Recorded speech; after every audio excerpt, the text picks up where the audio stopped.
सैयदा इकरा इजाज, हैदराबाद। माहिन एक बहुत ही प्यारी बच्ची थी। वह अपने माता पिता की इकलौती बेटी थी। वह रोज सुबह स्कूल जाती और घर लौटकर अपनी मां का घर के कामों में हाथ बंटाती। एक दिन माहिन स्कूल देर से पहुंची तो टीचर ने उसे बहुत डांटा और कहा कि आगे से समय पर आया करो। लेकिन अब तो यह रोज का मामला बन गया था। माहिन हमेशा सबसे आखिर में स्कूल पहुंचती और टीचर से डांट खाती।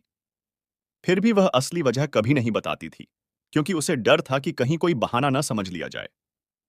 फिर एक दिन माहिन पूरे एक हफ्ते तक स्कूल नहीं आई। बच्चे आपस में बातें करने लगे। वह तो रोज टीचर से देर से आने पर डांट खाती थी। शायद उसने स्कूल ही छोड़ दिया हो।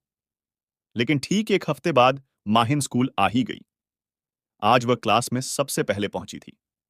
टीचर जब क्लास में आई तो सब बच्चों ने उठकर उन्हें सलाम किया।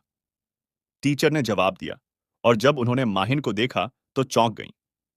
उन्होंने माहिन को अपने पास बुलाया और कहा, वैसे तो तुम रोज स्कूल देर से आती थीं और अब पूरे एक हफ्ते बाद आई हो। क्या छुट्टियों से मन भर गया? टीचर गुस्से में बोलती जा रही थीं और माहिन की आंखों से आंसू बहने लगे। उसने धीरे से कहा, मैम, मैं कुछ कहना चाहती हूं। टीचर ने कहा, हाँ कहो। माहिन बोली, मैम, मैं देर से इसलिए आती थी क्योंकि मेरी मम्मी की तबीयत बहुत खराब थी। मेरा कोई भाई या बहन नहीं है।